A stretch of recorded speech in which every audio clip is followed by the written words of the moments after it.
on Metta Sutta. Yeah. I think now it's Ratana. They all mentioned something like that, right? I think so. Thank you very much. Okay, shall we start?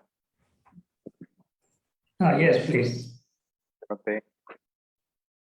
Kihotu and good evening, everyone. Welcome to MSBS Weekly Guided Meditation at Phra Goh. Today is the 21st of September 2021.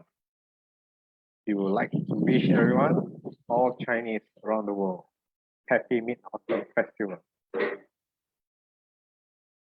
MSBS is very grateful to have with us Phra Goh CK Adhibalo, popularly known as Phra Goh. They was ordained into the theravada tradition of Thai Dhamma sect, Anti-Frost Monastery in Johor, Malaysia in 2008. Bhante is currently the religious advisor to Buddhist Youth Network Singapore, has been conducting MSBS Weekly Tuesday Guided Meditation since July last year. This week, is it? I'm not sure whether it's the last class for the Overcome Greed, Hatred, and Delusion. So we hope you all can, especially Ernest, the wife, can suggest some topics that you want to learn. Okay, after this, Bhante will be leading the homage to the Buddha and taking a 5 precepts for Buddhists. Now let's compose our minds, put our palms together, and welcome Bhante. Over to you, Bhante. Okay, thank you, Terence, for the introduction. So let's start off with the opening chant as usual. Yeah. Namo tassa bhagavato arahato samma sambuddhassa. Namo tassa bhagavato arahato samma sambuddhassa. Namo tassa bhagavato arahato samma sambuddhassa. 3 refuges. Buddhang saranang gacchami. Dhammang saranang gacchami. Sanghang saranang gacchami. Dutiyampi buddhang saranang gacchami. Dutiyampi dhammang saranang gacchami. Dutiyampi sanghang saranang gacchami. Tatiyampi buddhang saranang gacchami. Tatiyampi dhammang saranang gacchami. Tatiyampi sanghang saranang gacchami. And 5 precepts. Panatipata viramani sikkhapadam samadhiyami. Adinadana viramani sikkhapadam samadhiyami. Kamesu miccācara viramani sikkhapadam samadhiyami. Musavada viramani sikkhapadam samadhiyami. Suramiraya majjapamadatthana viramani sikkhapadam samadhiyami. Sadhu, sadhu, sadhu. Okay, so good evening, everyone, and happy Mid-Autumn Festival once again, and we shall continue this series on how to overcome greed, hatred, and delusion. This topic, there's like a few suttas, no? So the past few weeks we've been covering this Sabbasava Sutta, yeah, the ending of all defilements or ending of all fermentations. So we're just going to continue from that. Sutta. So the introduction or the starting is we start off with the basics, from the Four Noble Truths, and we Terence want to move on to the slide. Yeah, the next few slides actually.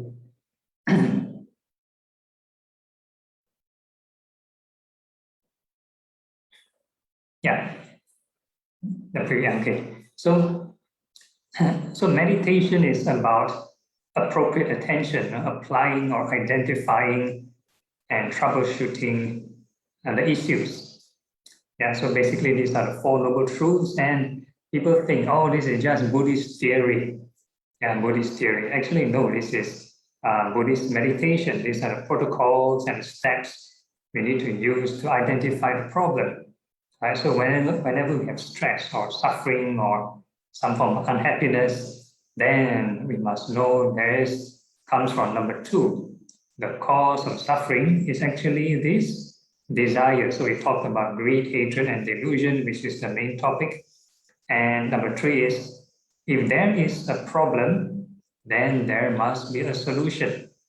And that means this suffering or this stress can be overcome. You can remove the stress.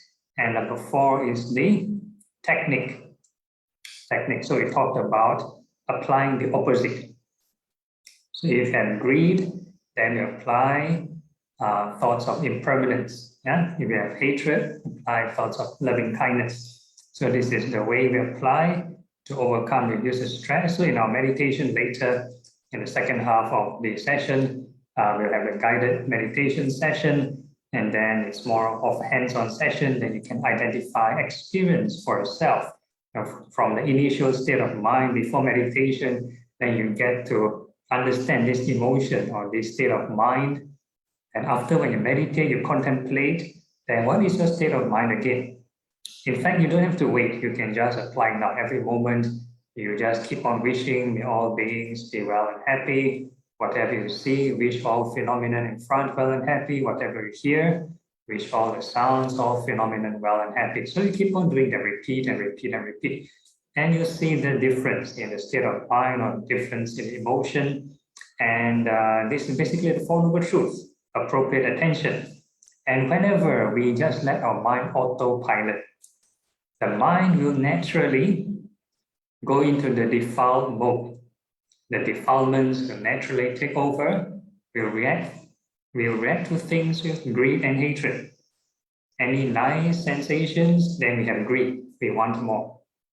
Any unpleasant sensations, then we have aversion, we hatred, I'm going to push it away, we want to reject. So the mind is always not at peace. Yeah? So we have this deliberate process of thinking positive thoughts, loving kindness, and later on impermanence. Okay, so this is basically the starting point. And next, and we talk about Terence, the next slide. Yeah, okay. And these Four Noble Truths is applied through your six senses: eye, ear, nose, tongue, body, and your thoughts. Yeah, so the sixth sense means your thinking. So the things we imagine, if you autopilot, that means you daydream. So in meditation also the same thing. If we do not deliberately and manually generate positive thoughts and let the mind autopilot, naturally daydream. Yeah, so you generate greed or hatred in an automatic way. So in meditation, we always have this right effort. Keep on deliberately generate right thought every contact, every moment. All right. So even if we just pay attention to one thing, when we look at the screen, it is not just one moment. It's not just one process. There are many processes. And every microsecond is one thought moment, one one sense contact. And if you are able to observe your attention, is your attention forever at the screen? No, right? Your attention will be running somewhere else. So the mind always runs through the six senses, eye, ear, nose, tongue, body, mind. It will run somewhere. So every time it runs to a new contact, that means it is an opportunity for greed and hatred to manifest. So every new contact, we need to generate right thought to sort of counter this greed or hatred. Yeah, so this is through restraining. But if your Kung Fu not so good, if your skill not so good, then we have the precepts of avoiding. That means, I know Ernest is a musician, but for let's say a person taking 8 precepts or no, some more serious monastics, then they will try to avoid music, avoid entertainment, avoid singing, dancing, and so on. Yeah? So there's a precept of avoiding. So we'll cover that later. And so if your Kung Fu is not so good, you cannot deal with it when you face with such sense stimuli, then you avoid. Yeah. Okay, then next. So we talk about gratitude and contentment with daily usage, daily items, your clothing, your shelter in your house, your food, and your medicines. So basically, this is a practice of the middle way. Yeah, so whatever items you use, right, if we do not reflect correctly, we do not have gratitude, or we do not have appreciation, what will happen is the mind will go to the extremes of greed or hatred. So aversion will be, oh, I don't like this brand, no? Very poor quality, no? Or very cheapskate. So you have aversion, or you have greed. You want some more, and you want more and buy more and buy more. So the reflection of this contentment is to practice the middle way. Yeah, reduce greed and hatred, and you'll spend less. So some people might think, not so good for the economy, less consumerism, not so good for the economy. But in the long run, it's actually good for the economy, because what we really purchase is based on your needs and not on your wants. So it becomes a need-based economy, not a greed-based economy. So like what happened to this starting with the pandemic, right? A lot of businesses, they closed down because they do not supply to the needs. Yeah, but because humans still greedy, so a lot of online kind of businesses which are not necessarily a need-based for human survival, still thriving. Yeah? So, but ultimately, we have to know if it is truly a need, if it will withstand the changes of the tide, the tides of time, and will sort of sustain. Okay, so we'll sort of stop here for food for thought, and then we're going to move on. Okay, next slide. Yeah, okay, so today we are starting on something new, tolerating on negative, unpleasant sensations. Earlier on, we talked about all kinds of sense contact. Yeah, when the mind runs around to a new place of attention, either you have pleasant feeling or unpleasant feeling. So if it is a pleasant feeling, it will develop greed. If it is an unpleasant feeling, which is right now, then chances or high chance it will develop hatred. So how to reduce this hatred? One of the ways is tolerance. Tolerance. So this is a passive approach. Passive approach. If you do not want to practice loving kindness, then you practice this tolerance and patience. Right. So, but in our class, we're actually promoting loving kindness. So, but anyway, since this is in the scripture, I just briefly read through. Okay. So, reflecting appropriately endures. He tolerates cold, heat, hunger, and thirst, the touch of flies, mosquitoes, wind, sun, and reptiles. So these are very similar to the things that we contemplate on our clothing, the shelter, things to sort of overcome these unpleasant feelings. Right? But if these pleasant feelings are there before you consume the food, or they are there before, even though you have clothing, then no choice, tolerate. Tolerate. So next one, ill-spoken, unwelcome words and bodily feelings that when they arise are painful, racking, sharp, piercing, disagreeable, displeasing, and menacing to life. Right? So regardless of how unbearable, right? Try to tolerate first. Try to tolerate. Okay, so there are some practices like maybe Ying has mentioned before. Let's say there are some teachers who encourage people to, let's say, sit for long sessions and ask them not to move. If you have pain, maybe back pain, knee pain, whatever pain, do not move. So this is the practice of tolerance. And this is their way of practicing tolerance. Nothing wrong with that, but for beginners, I wouldn't encourage it, because if you are not that skilled and the mind not developed, you end up developing a lot of aversion. Yeah, you have a lot of pain, then you get angry, you get frustrated, and you just build up the frustration only. Unless over time you develop certain skill, then you can test these endurance, test your endurance. It's just like any skill or any kind of athlete. We talk about the Olympics that's just over. You don't put them, you don't start off with running like several kilometers straight away without conditioning. Yeah, so you need to have certain conditioning, and over time then you can test your endurance. So you need the basic framework, you need the basic conditioning, get it right first, and before you slowly test yourself. All right, so this is the tolerance part. And the next slide. Okay, so now we talk about avoiding. If you cannot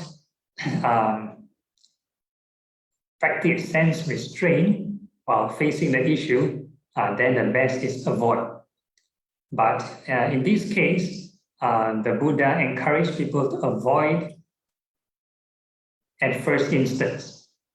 If possible, if you're aware of such scenarios, try to avoid. So the first one talks about wild animals. Yeah, wild animals. If let's say you're in a forest or you meet some animal, maybe you go to someone's house and there's a guard dog or whatever it is. Reflecting appropriately avoids a wild elephant, a wild horse, wild bull, wild dog, a snake. Yeah, so these are things the Buddha actually encouraged people to avoid. Some Buddhist practitioners, they had this misconception or this idea that if you are a meditator, you should be able to face the animal, no problem. You have loving kindness, you should confront the animals, no problem, all right?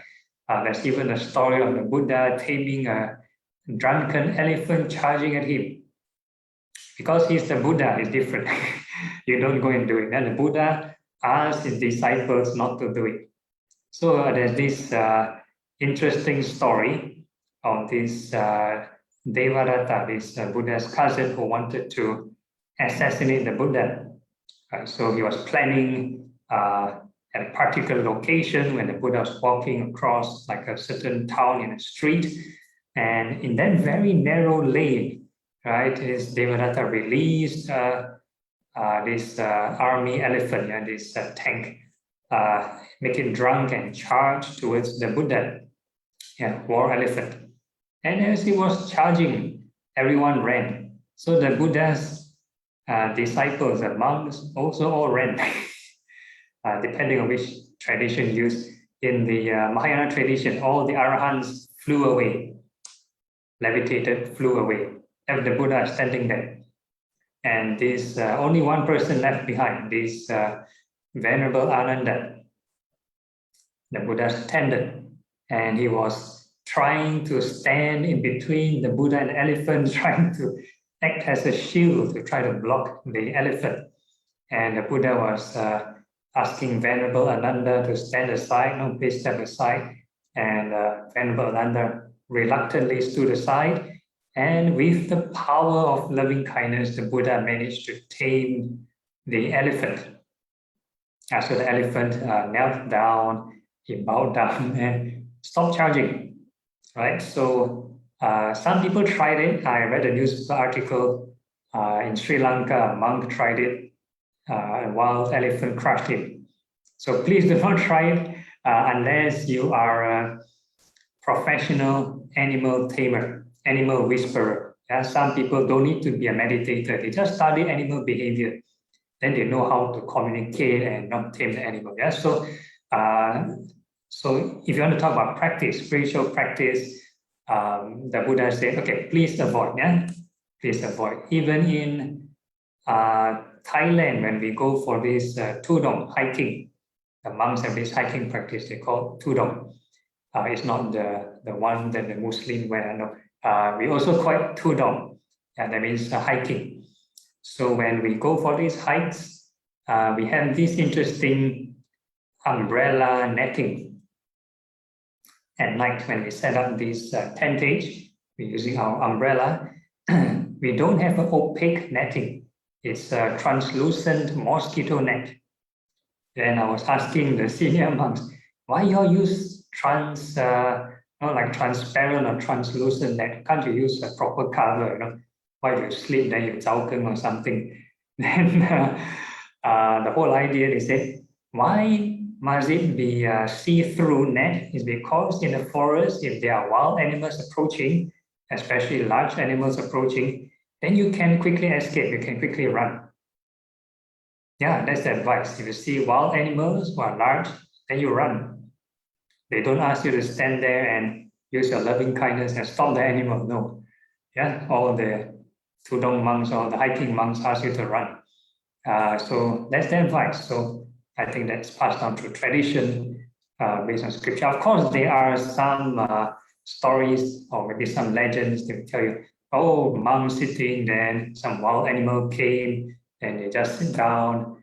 And after some time, the animals become peaceful with them. So that is if they are seated and probably they have not much chance to escape. If they escape, or if not, if they try to escape and they are too near those dangerous animals, then they'll get beaten.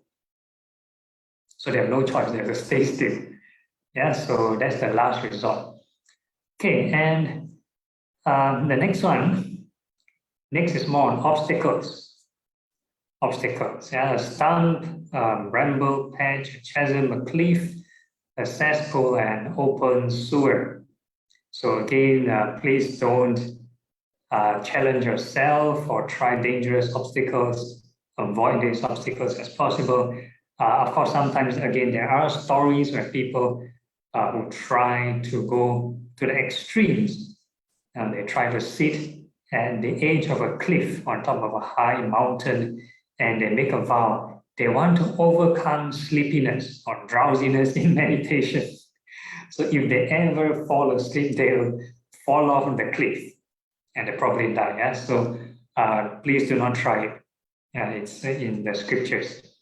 So likewise, whatever funny obstacles you want to try, please do not do that. Okay, next is reflecting appropriately, avoid sitting in the sorts of unsuitable seats, wandering to the sorts of unsuitable habitats. So this one is more on 8 preceptor and above. Unsuitable seats means luxurious seats. Luxurious seats. So right now in the Zoom, it's all right to sit on a chair, no problem. Please don't try to sit full lotus on the ground. If you're a beginner, you torture yourself. Find a comfortable sitting position, not over comfortable. Yeah? If it's too comfortable, then you end up falling asleep and you're not meditating. Too comfortable, go to la land. All right, and unsuitable habitats would be places like maybe the red light district, the gambling dens, late night, those maybe late entertainment sites, which is dark and shady. So we avoid these unsuitable places. And sorry, battery is running low. Okay, and the next one, associating with the source of bad friends that would make his knowledgeable friends in the holy life suspect him of evil conduct. So this one we may cover in future, this Sigala Sutta. What are bad friends, bad company? So basically, any kind of peers that give you negative influence, bad habits, can be gambling, drinking, womanizing, whatever it is. Yeah, so these are bad company, friends who just pretend to put on sheep's clothing, but they're wolves inside. They flatter you when they're in front of you, but at the back, they do all kinds of funny business. So these are the friends sort of we should avoid. We might go to detail next time. But through your life experience, I believe we can make a sound judgment. And again, it's not possible to find a perfect friend. Nobody is perfect. Now, some people may have certain bad habits.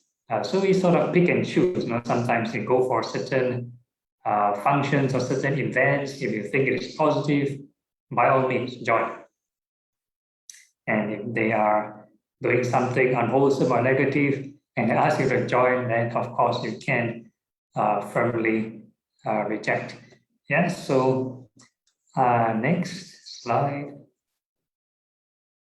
Intolerance. Okay, so earlier on we talked about tolerance and patience, but there are certain things that we should be intolerant. So the term tolerance is very relative. So the things that are we should be intolerant are actually the unwholesome qualities, the negative virtues. Yeah. Okay. So I'm just going to read through mostly common sense. Reflecting appropriately, does not tolerate an arisen thought of sensuality, that means greed. He abandons it, dispels, and wipes it out of existence. Reflecting appropriately, he does not tolerate an arisen thought of ill will, and the next one, cruelty, and the next one, any unskillful mental qualities.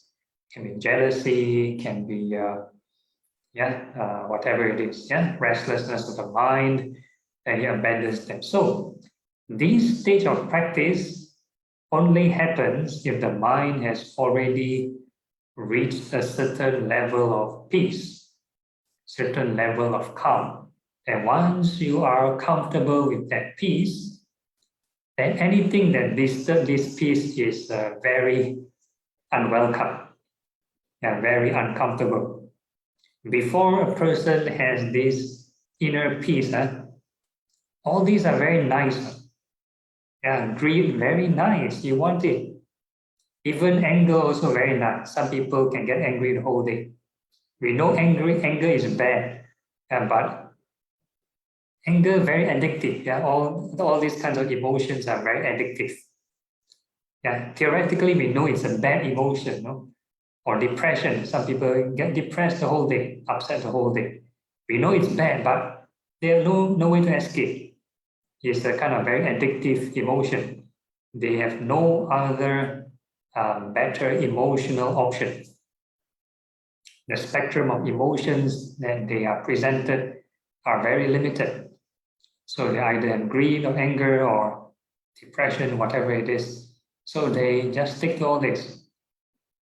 So if you learn meditation, you might have more increased range of emotions.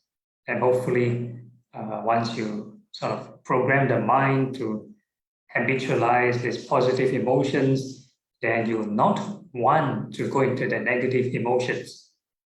Right? So this is a habit. And over time, you get intolerant to negative emotions. All right, so I'll stop the sharing here. Now it's 9 o'clock. I don't want to drag the theory to over half an hour. And I'll open the floor to Q&A. Any questions?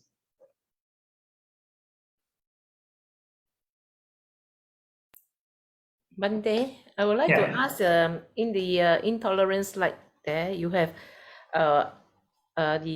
those how to say unskillful mental qualities. You're supposed to Yeah. abandon it, dispel Right. it, and wipe it out of existence. Yeah. What's the difference between abandon and dispel? Okay. Abandon means you let go. Abandon, leave them behind. So this one is more on a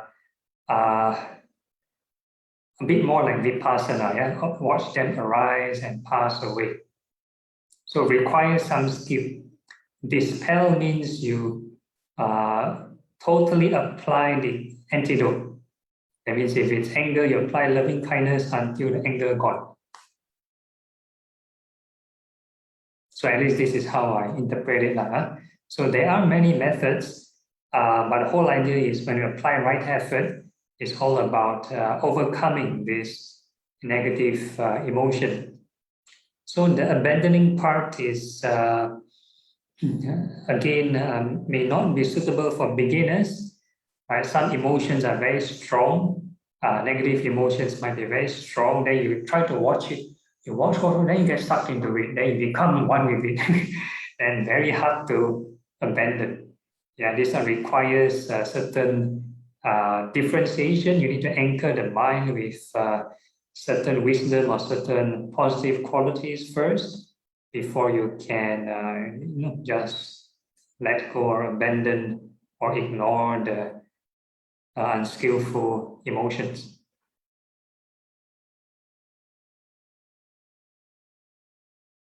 All right, hopefully that answers your question. I think so. Thank you. Yeah, no problem. Any other question?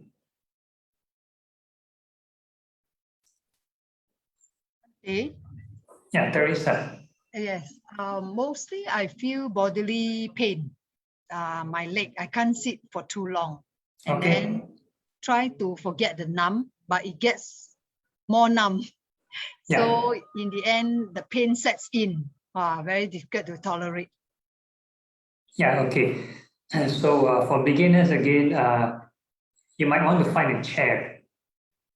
Yeah, find a chair first. And once you already develop certain levels of stillness, certain levels of calmness, the mind is quite firm, then you can try whatever yoga pose you want and no problem. Yeah.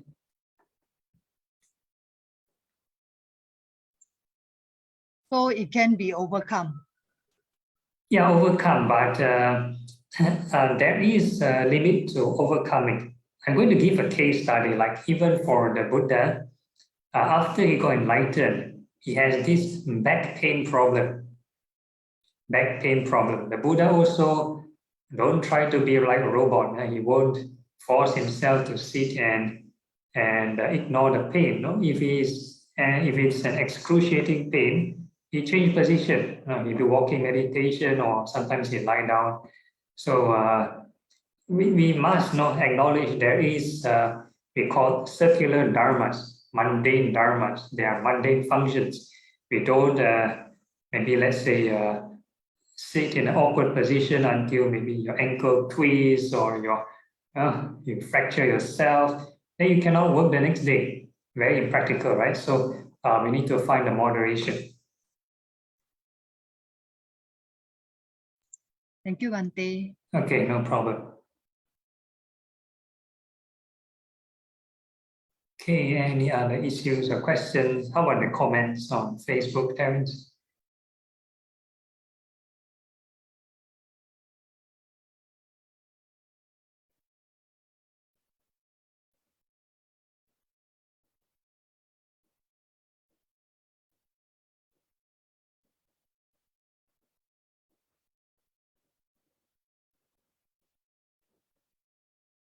Okay, don't have, okay.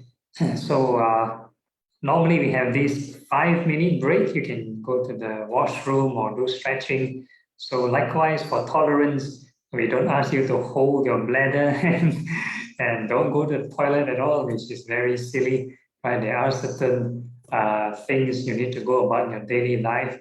So we practice moderation. Yeah. So now it's 9:05. See you back 9:10 for the guided meditation. Okay.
Okay, we've still got 1 more minute.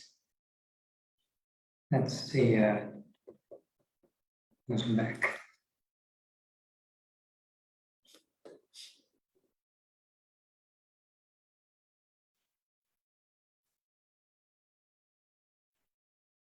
Okay, most people are streaming in.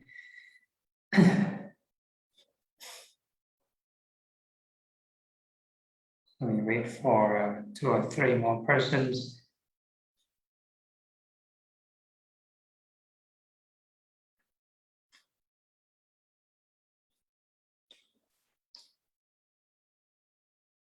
Okay, so is MC there?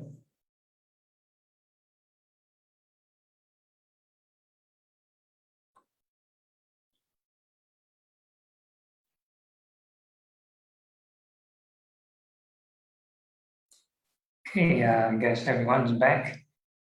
Okay, so for the physical setup, ideally try not to lean your back on the backrest if possible, unless you have back injury and it's all right to lean. But if you do not have, then it's good to have a straight back and relax your whole body. And we can check that there is no strain or tension throughout the body.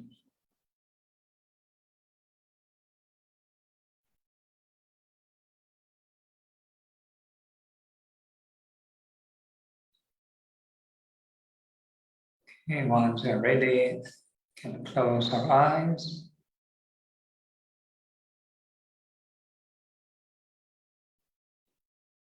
Okay, and we start off the first phase of meditation. The Pali word is called Asubha meditation. So Asubha means impurities of the body. So basically it's a bit like human biology and anatomy kind of meditation.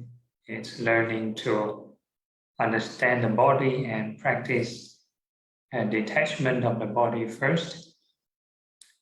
But we're just doing the external parts. Yeah? So we first visualize your hairs, visualize the hairs from head to toe, and untrained mind, the default programming, once we visualize the hair, will go into the extremes of greed or hatred. So if it's greed and, oh, my hair is so nice, so beautiful, I like my hair. So this is one extreme. The other extreme is, oh, I don't like this hair is so messy. So this is another extreme. So we are practicing the middle way. So we have a proactive approach to find the middle, steer the mind to the middle. So we first have loving kindness to the hair to reduce this hatred or aversion. So we wish all the hairs well and happy.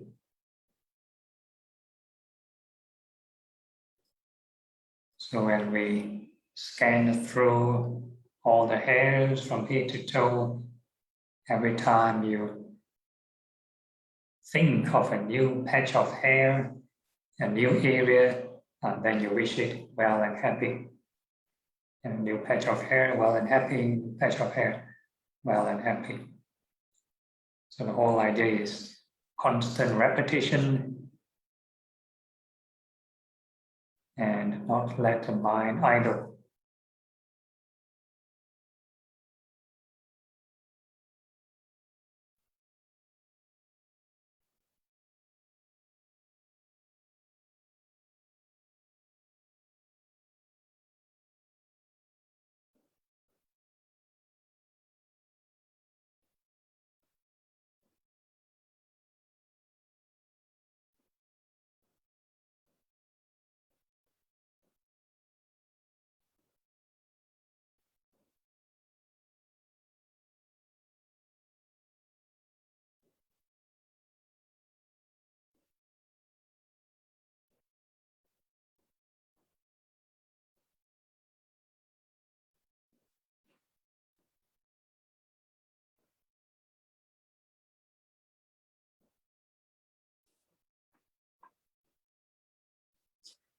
And once we have wished this loving kindness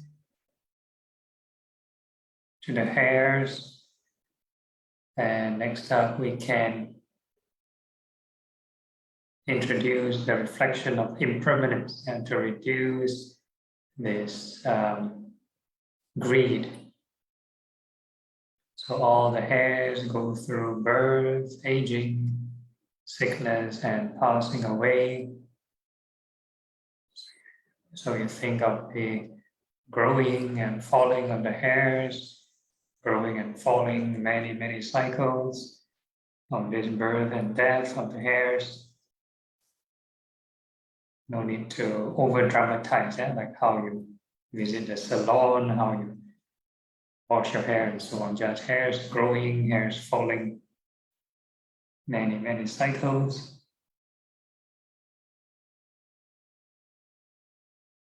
So normally we don't straight away do this first. Yeah? We use loving kindness, then once the mind is more accepting, more embracing, then we think of impermanence. If we straight away think of impermanence, sometimes the mind may not be ready to accept. Oh yeah, my hair dropping, go and see the hair specialist. Cannot take it. My hair turning white, I go and dye my hair.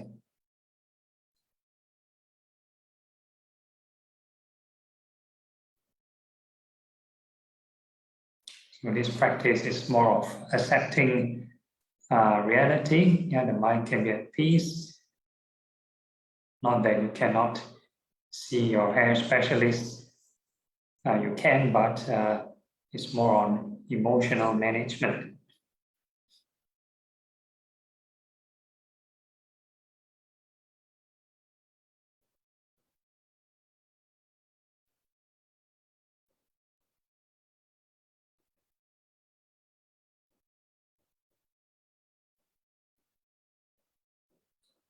So keep repeating this process of impermanence, arising and passing of all the hairs.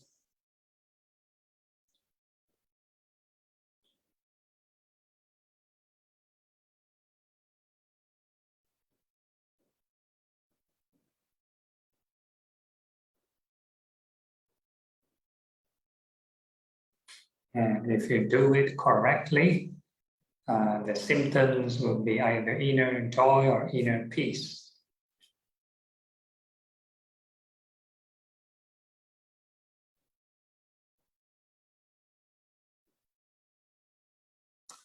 And if you do it wrongly, that means there's stress. Yeah? Some people, the more they meditate, the more stressful.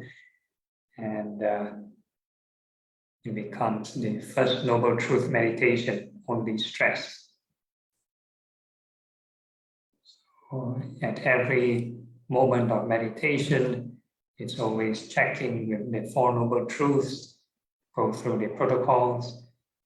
If there's any tension or stress, then we apply the right reflection, right thoughts, either loving kindness or impermanence.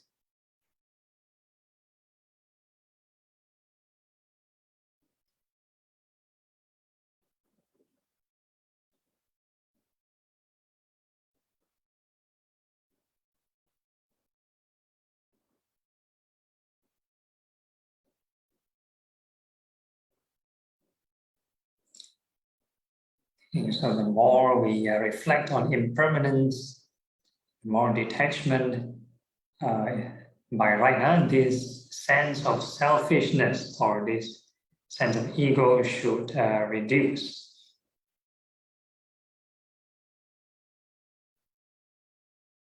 And then we have this ego checking question, are these hairs truly self? Are they truly you? If it is truly yours, can you tell the hairs not to go through birth and death?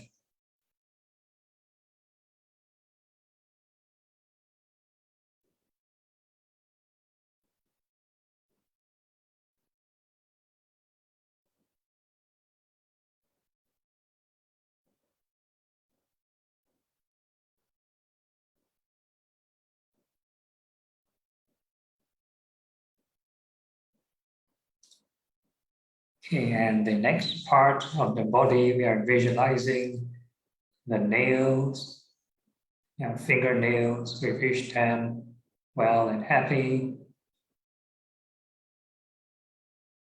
And the toenails, may they be well and happy.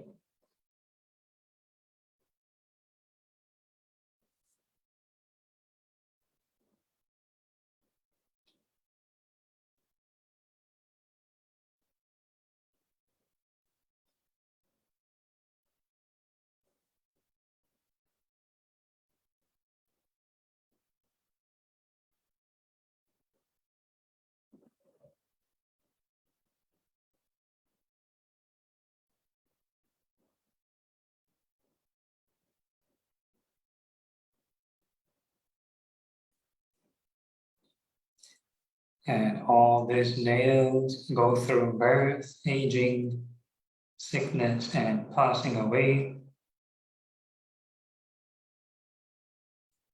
So they keep growing and falling off, growing and falling off. Many, many cycles of birth and death. The more the merrier.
And then we can ask ourselves, are these nails truly self? Can we tell the nails not to go through birth and death?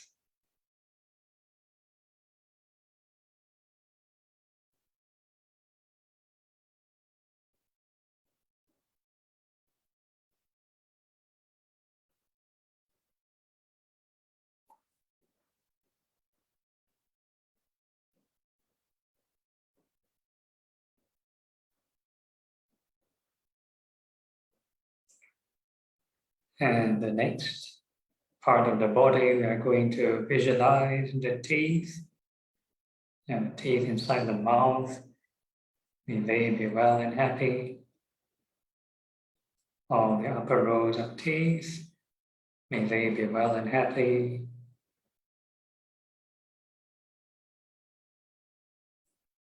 And all the lower rows of teeth, may they be well and happy.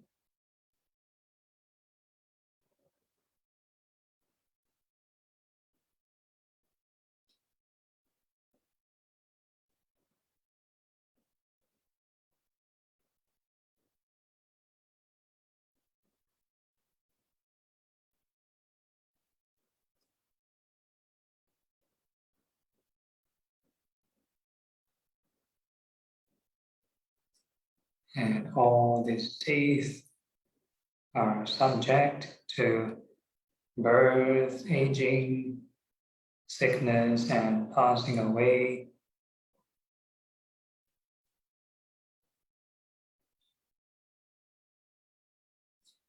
So our teeth are the most, they fall out twice. So we're just going to think of the bone cells and the teeth. The cells keep growing and falling, many, many cycles of birth and death, wear and tear.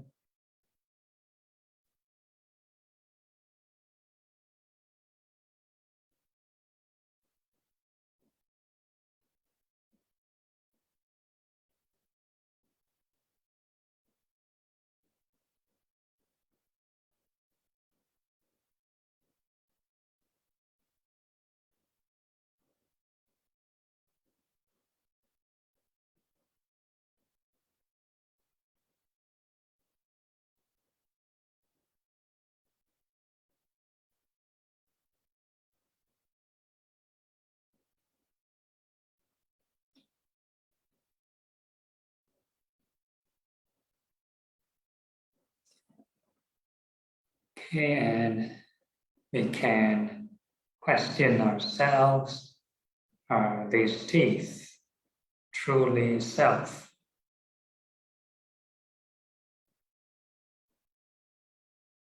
Can we tell the teeth not to go through birth and death?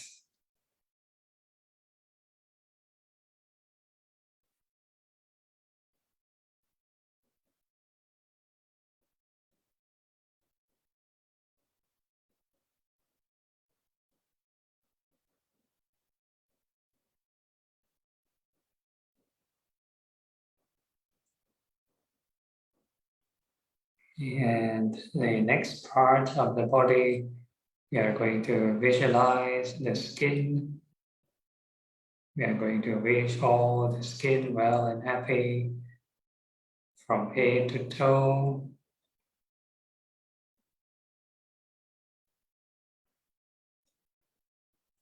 So the skin is relatively a large area. So whenever you think of a new patch of skin, wish it well and happy. New patch of skin, well and happy. Because if you just think or reflect once only and well and happy, then you just stay with the nice emotion, and high chances that the mind will drift off to la la land.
And all the skin go through birth, aging, sickness, and passing away.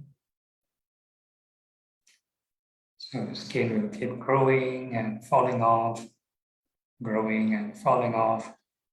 Many cycles of birth and death.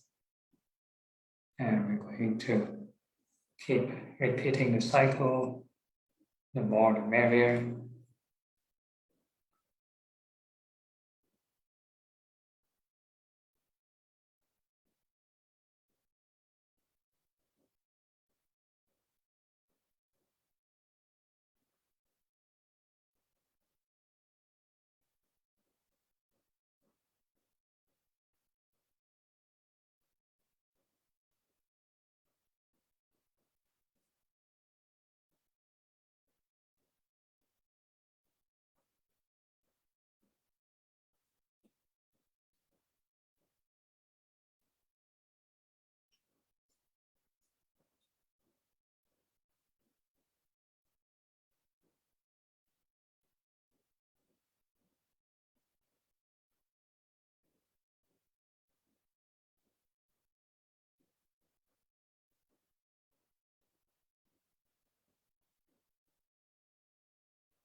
And then we can ask ourselves, are this skin truly self?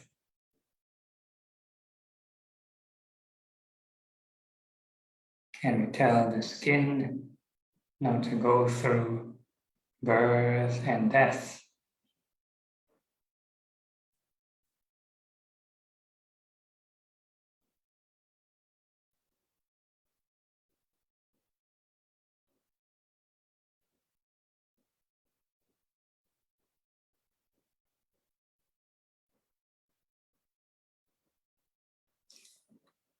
Okay, so this first phase of meditation is training, and this one aspect of our cognitive functions in our daily life. But of course, in daily life application, sometimes we do worry or imagine things, then we can apply the same concept, use loving kindness to that thought, and just go through things. These thoughts are impermanent. Okay, and the next phase of the meditation is a spatial kind of training. We are just using the sense of feel. No need to visualize, no imagination. So this one we are going to first wish all beings in front well and happy. So basically we just feel all the sensations in front and wish it well and happy.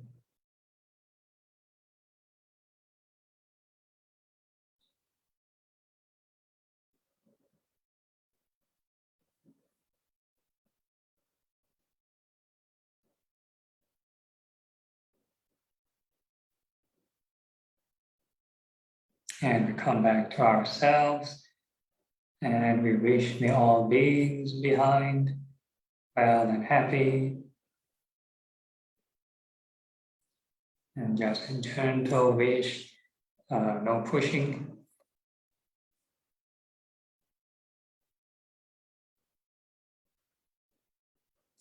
And we come back to ourselves. Next, we wish may all beings on the left well and happy.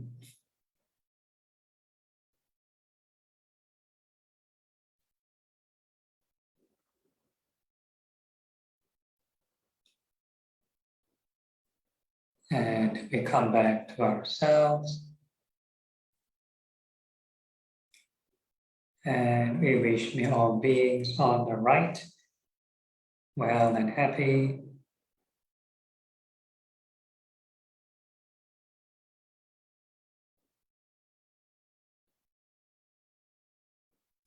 And we come back to ourselves. And now we wish may all beings above well and happy.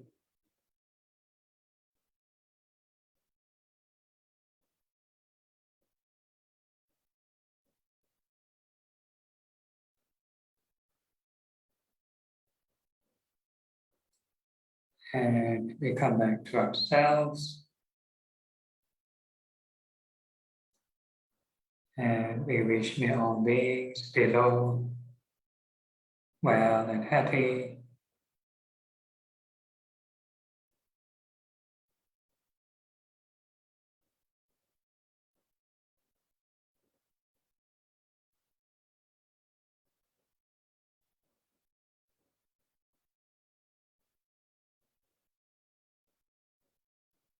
And we come back to ourselves. And this time round, we are going to suffuse this entire body with loving kindness, including the insides. So we're just going to feel all the sensations and wish all the sensations in the body well and happy. So this sensation can be generally classified into the 4 elements: earth, fire, wind, and water. Nothing mystical about them. It's 4 general classifications of experience. And the earth element represents hard and soft sensations. Fire is warm and cold sensations, wind, fast and slow movements, and water, moist or dry. And so whatever sensation arises, we wish it well and happy. No need to purposely generate these sensations, no need to control them, no need to cling on to them, and no need to reject them. So you treat all these sensations as passerby.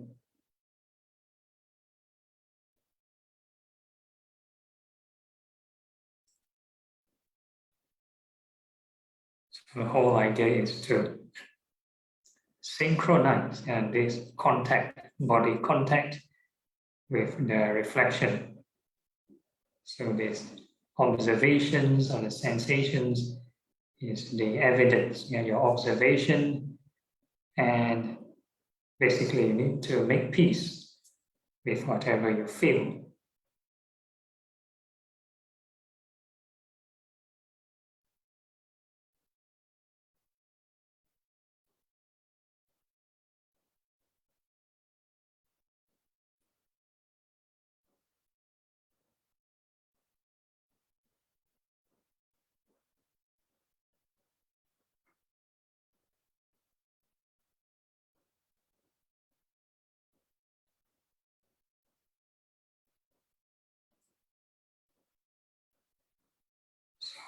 So it can be fast or slow, as long as you detect a new sensation, just wish it well and happy.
And once we have suffused this body with loving kindness, then we can take note of this state of mind, basically familiarize ourselves in this emotion. So currently we are still considered a restricted mind. Yeah? That means this loving kindness is still within the confines of the body.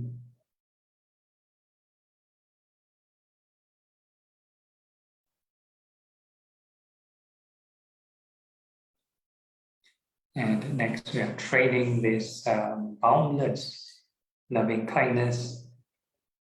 And we are now going to wish all beings in all directions, may they be well and happy.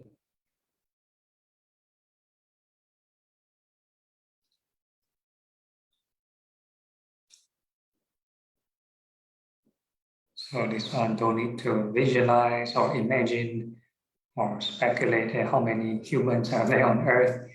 Yeah, we just wish all beings well and happy. And wherever the mind expands, yeah, don't need to push it. However large it may be or small, near or far, as long as you detect a new sensation arising, then you wish it well and happy. And whatever your mind can encompass.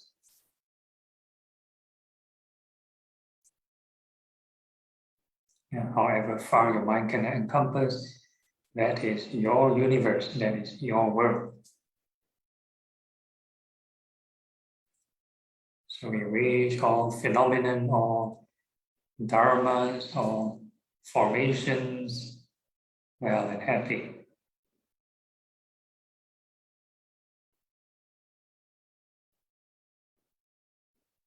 So keep repeating for every sensation arising.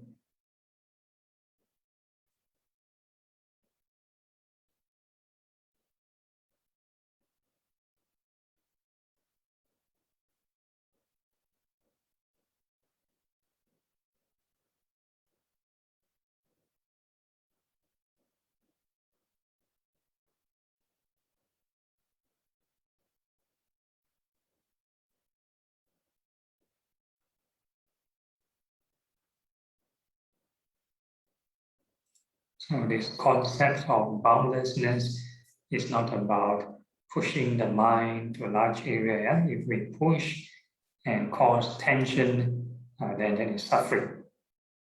And that is a restriction of the mind. You're restricting with this tension. So we are removing this boundary of craving, of hatred, with this loving kindness.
The more loving kindness we generate, and the calmer the mind should get.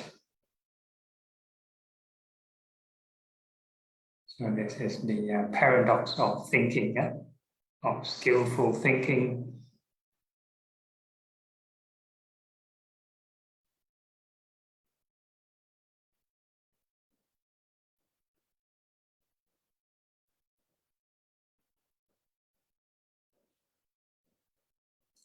So right thoughts, right effort, right mindfulness will lead to this calm, this right concentration.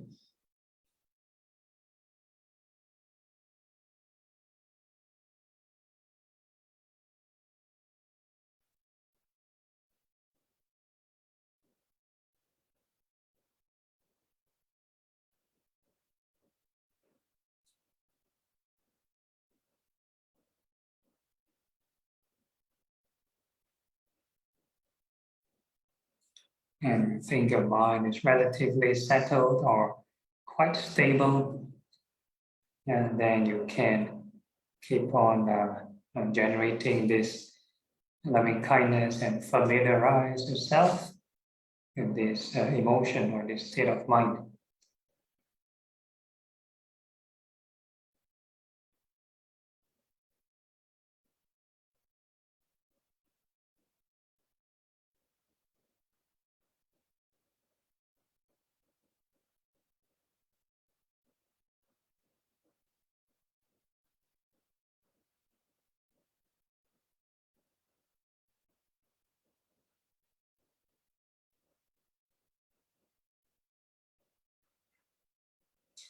So this is the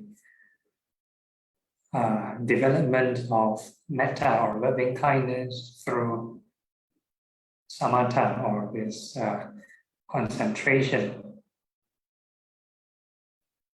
And now we are adding some insight or some wisdom into the practice, and we are going to reflect how to develop this unconditional loving kindness. That means there's something higher than boundless loving kindness. So unconditional loving kindness means able to accept any changes to any being. Requires some detachment and some wisdom. So we're going to observe the here and now beings. No need to over-imagine or dramatize how many beings down the line, how many years people change, right? So we're just going to observe here and now sensations. All sensations arise and pass away.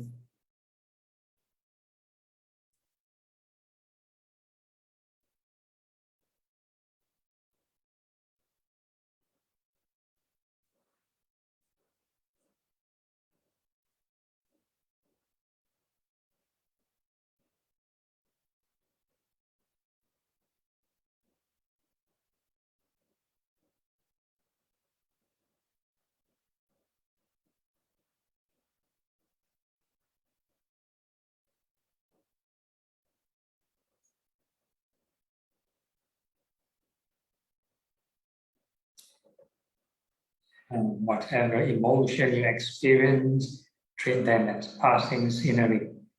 It can be pleasant, can be peaceful. Just treat them as passing scenery. Keep traveling the middle path of impermanence. Keep generating impermanence.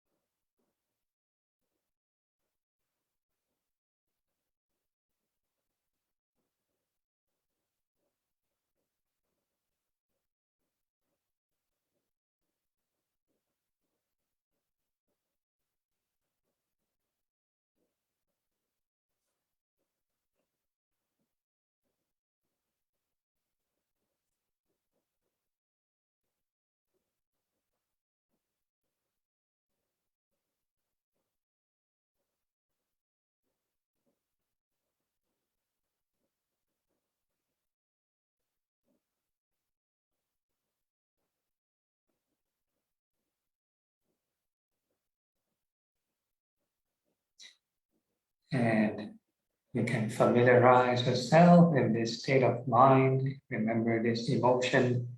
So this is the practice of a combination of concentration and insight using loving kindness.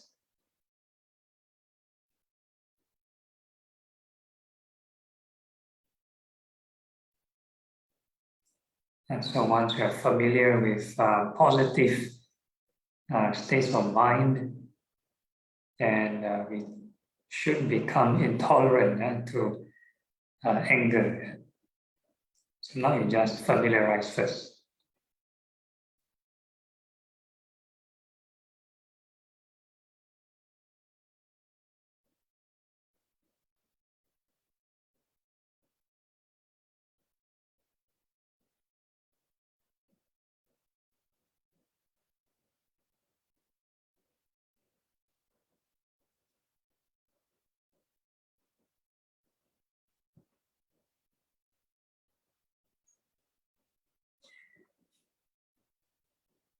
And we are now changing to the second sublime state, which is compassion. And we are wishing that all beings and they be free from suffering.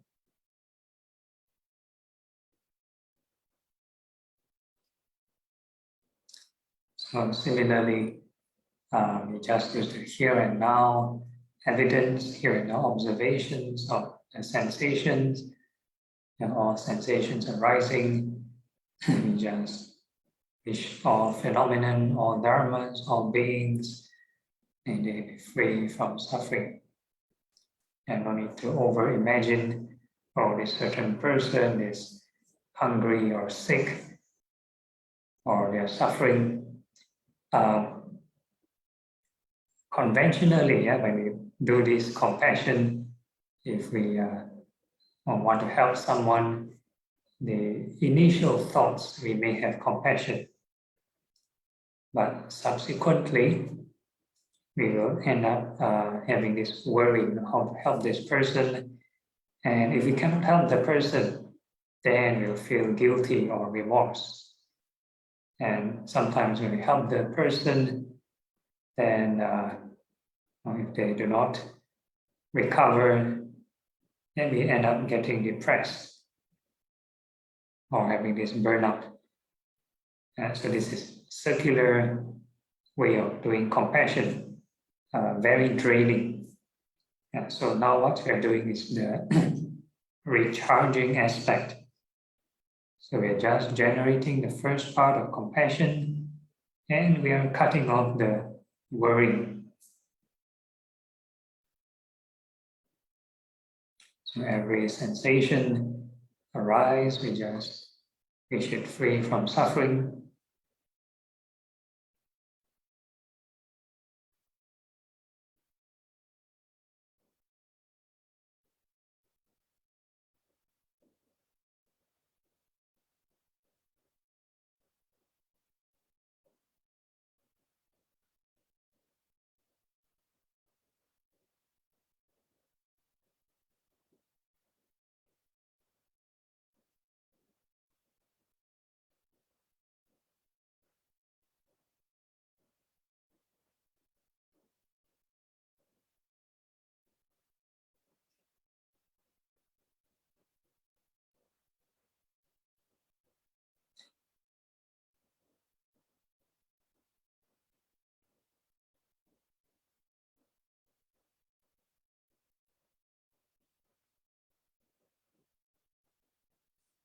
And the more you generate compassion, the calmer the mind should get. And you think the mind is quite settled, and it doesn't settle any further, and then you can not familiarize or remember this emotion, keep generating compassion.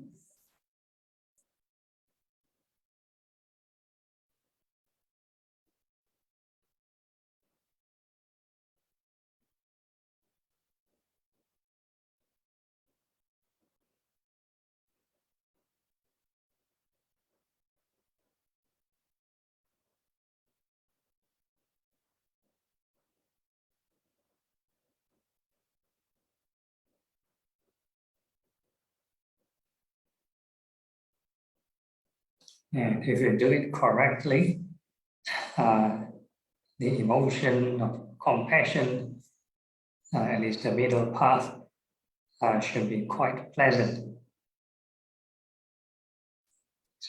It is not like very depressing or very sad, yeah?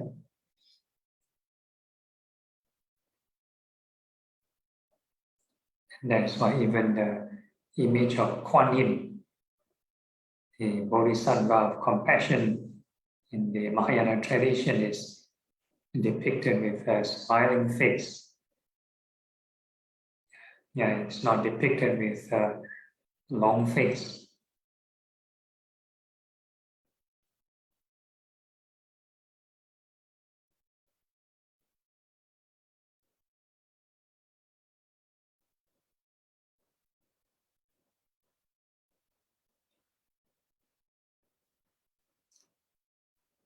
Okay, and we are going to include the aspect of insight or wisdom, and we are going to reflect on how to truly overcome suffering. And that is again to practice detachment, to let go of all formations, all sensations, not to cling to them. And we need to observe impermanence. All sensations arise and pass away. Many small cycles of birth and death happening all the time.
So again, all emotions, you treat it as passing sceneries and just focus on impermanence.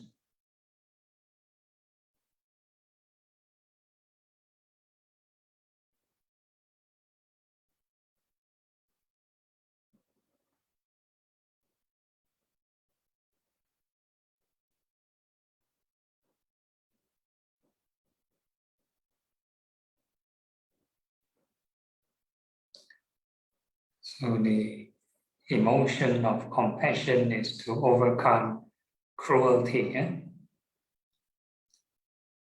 And you take some time to familiarize or enjoy this compassion, and you'll be intolerant to cruelty, or you slowly get to dislike the emotion of cruelty.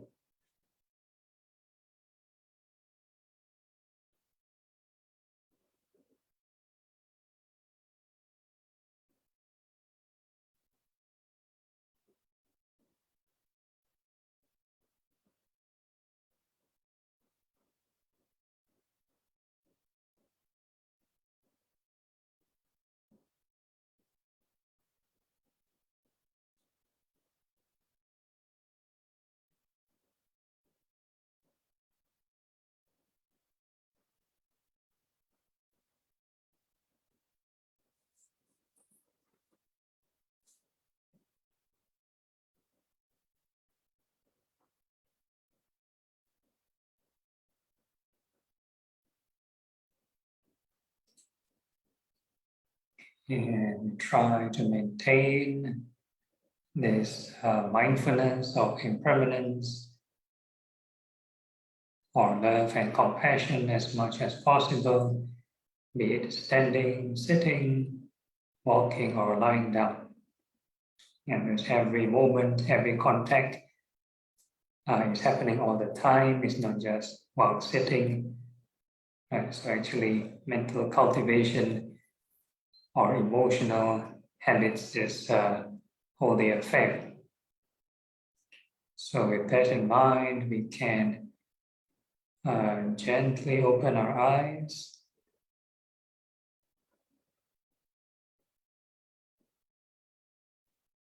and formally end the meditation, but informally, every moment we should be generating right thoughts. Okay, any problems or questions? Oh, it's 10 o'clock already. Everyone okay? No issues, no problems? Yeah, healing. Yes, just want to share a little bit from my perspective of how I've benefited from this aspect of body contemplation.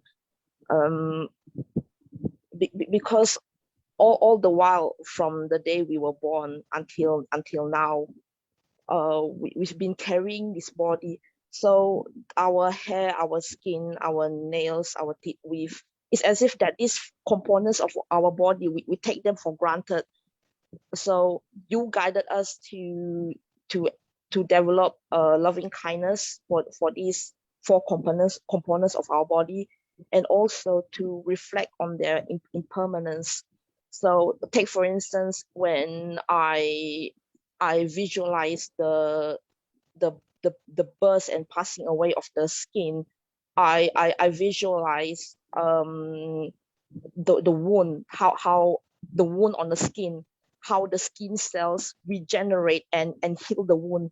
So from there is this sense of appreciation and gratitude to the skin for protecting protecting the wound, for protecting the flesh from being infected by germs. And from there we can see that our body is so marvelous. It has this function of like self-healing. So the body contemplation, this is because of that sense of gratitude to our body.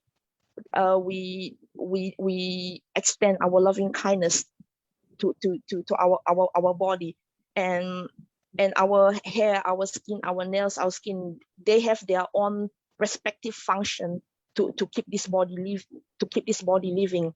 Our hair protecting our scalp from coldness or heat, and on the same time we reflect on the impermanence. This is a way of acknowledging that our body will soon deteriorate, so that somehow that kind of like lessen the feeling of vanity. We do not get too dearly, we are not too obsessed with our appearance, because in the past I'm very sensitive when especially people make fun of my weight, when people make fun of my appearance. So what I've benefited from this body contemplation is that we are nothing but just a bag of flesh and bones of foulness. So this body will soon deteriorate. So why bother what people say about how you look, and how fat you are, and so on and so forth. So this is the mental this is the attitude I've developed for my body. So this is what I've benefited from the body contemplation practice. Yeah, thank you, Elaine, for sharing. Yeah, so it's a good measure to see how much of this ego or attachment to our body. So that's a good way, not just to the body, to any aspects of our life. Can be name calling of race, religion, your horoscope, whatever it is. Yeah, so as long as we are attached with greed or hatred, then we'll feel very hurt, we'll feel very affected.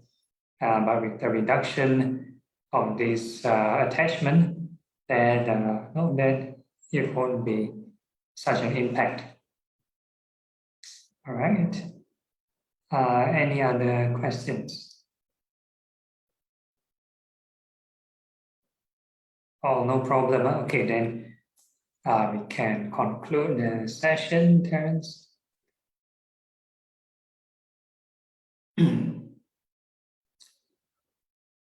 So we have this dedication on merit, short chant, Anumodana. Akasatha Chapumata Devanaga Mahitika Punyatang Namoditva Chiram Rakantu Lokasasana Etapata Chamhi Sapada Puna Sapadang Sabe Deva Sabe Buddha Sabe Sata Anumodantu Sabha Sampati Siddhya. Transference of merits to departed. Idam menyatina hotu sukita hotu nyatayo. Idam menyatina hotu sukita hotu nyatayo.